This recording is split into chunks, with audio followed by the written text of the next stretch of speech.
we're going to continue in the late pregnancy complications section by talking about uterine rupture. So uterine rupture is a potentially catastrophic situation which will present in dramatic fashion both on labor and delivery and also on the Step 2 exam. A uterine rupture is a spontaneous, complete transection of the uterus from the endometrium to the serosa. It usually occurs during labor, and as we mentioned, it can be life-threatening to the mother and the baby. The cure is going to be immediate delivery, followed by uterine repair or hysterectomy. There are a couple of risk factors for uterine rupture. These are going to be important to recognize, as when a Step 2 question is leading you towards this scenario, they will often place these in the patient's clinical history. The most common risk factor is a previous cesarean section. With a classical cesarean section, which is an up and down incision on the uterus, there is a much higher risk of uterine rupture than with a low transverse cesarean section. Trauma can also be seen as a cause of uterine rupture, typically with motor vehicle collisions. A uterine myomectomy, which is a removal of a fibroid from the uterus, and this most commonly occurs after a myomectomy which traverses the entirety of the myometrium and enters the endometrial cavity. Uterine overdissension, which we can see with polyhydramnios or with multiple gestations. And at times with the placenta percreta, as the vascularity from the placenta weakens the myometrium. Again, the major overarching theme here, seen most commonly in these risk factors, are some type of breach of the uterine myometrium which weakens it, leading to uterine rupture. As we mentioned on the previous slide, the type of uterine incision can play a big role in the risk for uterine rupture. Here we review the different types of cesarean section incisions. The most commonly done is a low transverse incision via a fan and steel skin incision. At times, when the fetus is difficult to get out, or sometimes during preterm deliveries via cesarean section, a classical incision needs to be done. Now, the classical incision refers to the up and down incision on the uterus itself, not necessarily a midline laparotomy on the skin. A low vertical incision is often done when there isn't a lower uterine segment that can be developed, again, commonly with preterm infants. Similarly to the classical incision, this is an up and down incision on the uterus itself and not on the skin. So on the Step 2 exam, a uterine rupture is going to present with extreme abdominal pain, an abnormal bump in the abdomen, which may represent the fetus or fetal parts which have been extruded from the uterus, lack of uterine contractions since the myometrium has been disrupted, or regression of the fetus. So typically we have a normal descent of the fetal head throughout labor. If you end up seeing a regression of this fetus after a normally progressing labor, one of the things that should be on your differential diagnosis is a uterine rupture, particularly if some of these other clinical signs or symptoms are present. Treatment of a uterine rupture involves emergent laparotomy and delivery, followed by repair of the uterus or a hysterectomy if bleeding cannot be controlled. Future management involves early delivery via cesarean section, with monitoring for any signs or symptoms of a repeat uterine rupture.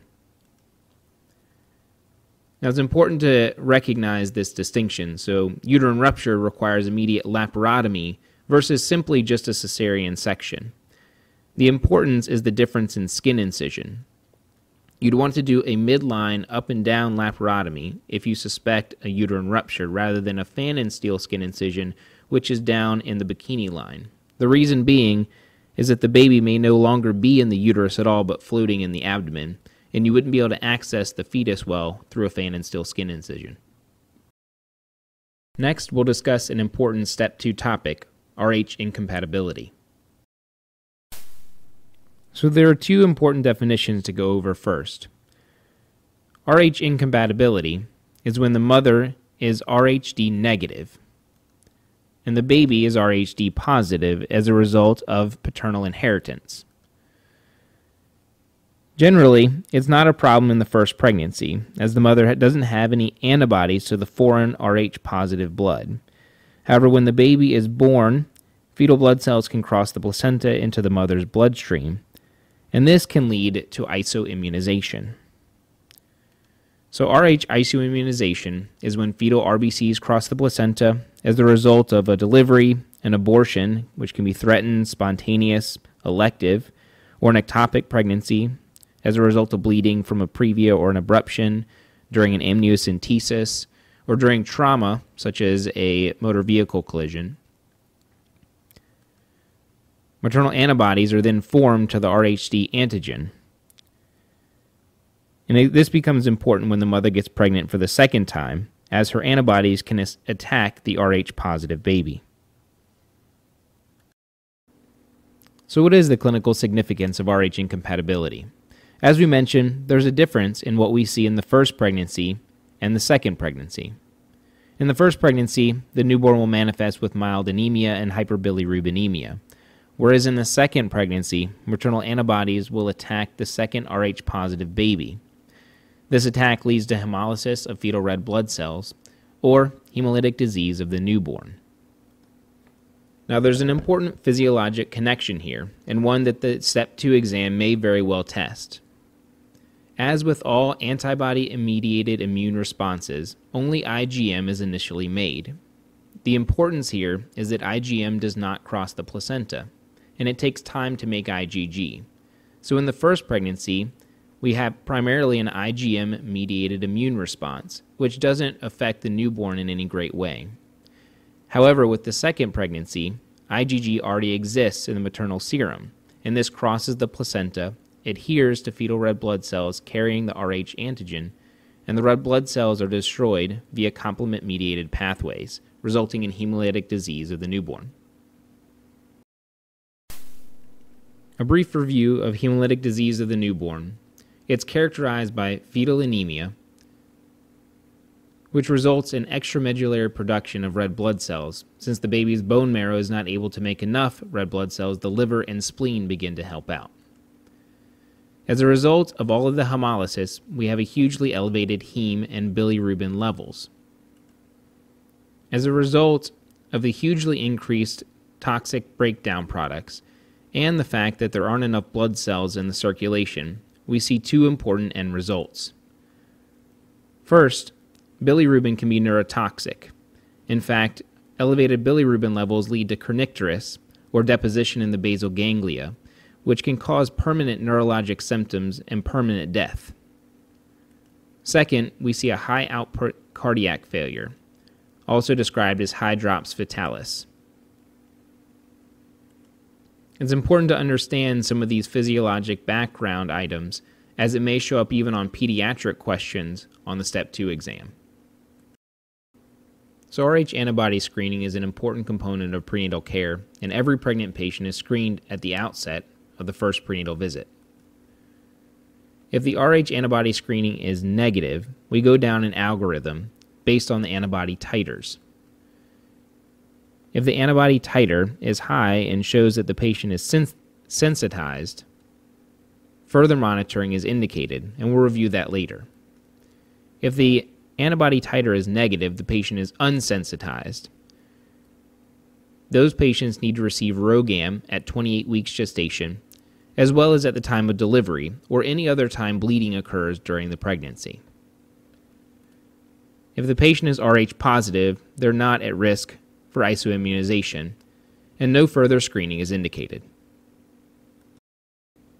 In the event that the Step 2 exam asks you to differentiate between the two, again, we'll briefly review that an antibody screen is done to see if a mother is Rh negative or Rh positive. An antibody titer is done to see how many maternal antibodies to Rh positive blood there are in the system.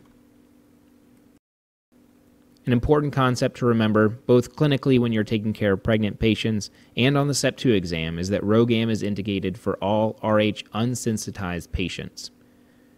We give RhoGAM at 28 weeks gestation routinely, at the time of delivery routinely, Anytime we do procedures such as amniocentesis, where fetal blood cells could cross into the maternal serum, or during bleeding, such as at the time of an abortion, an abruption, bleeding with a previa, or any time that a woman has any type of trauma resulting in bleeding.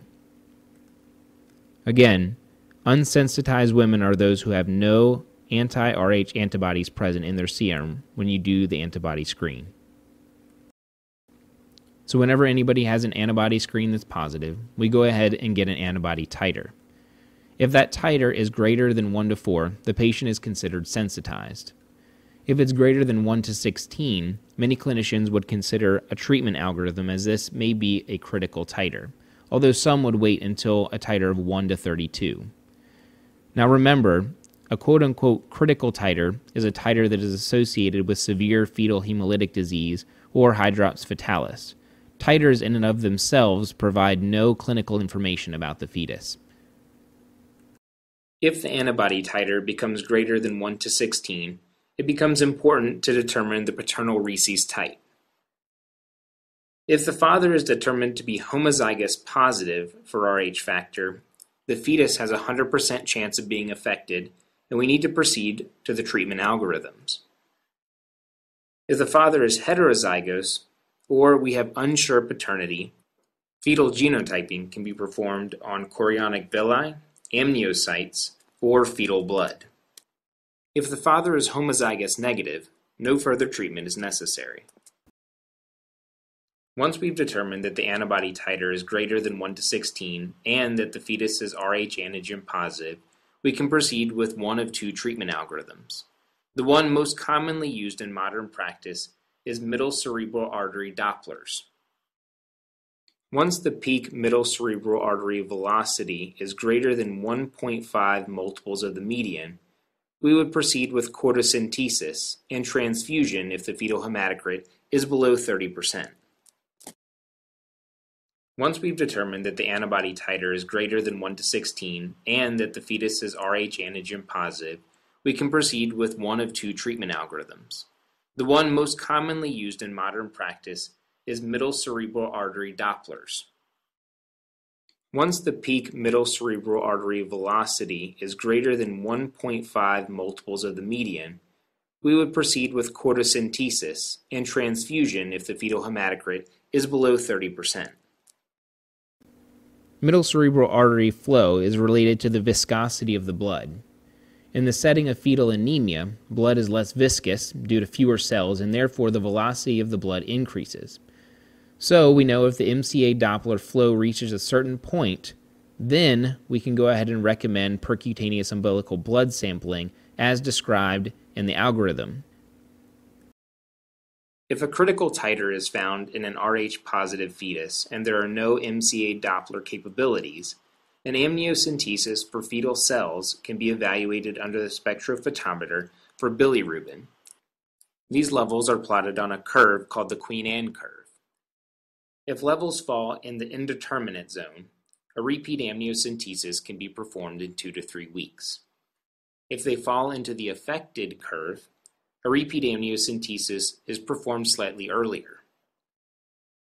If they fall into the transfusion zone, the fetus is probably anemic, and we need to perform a percutaneous umbilical blood sample for a fetal hematocrit.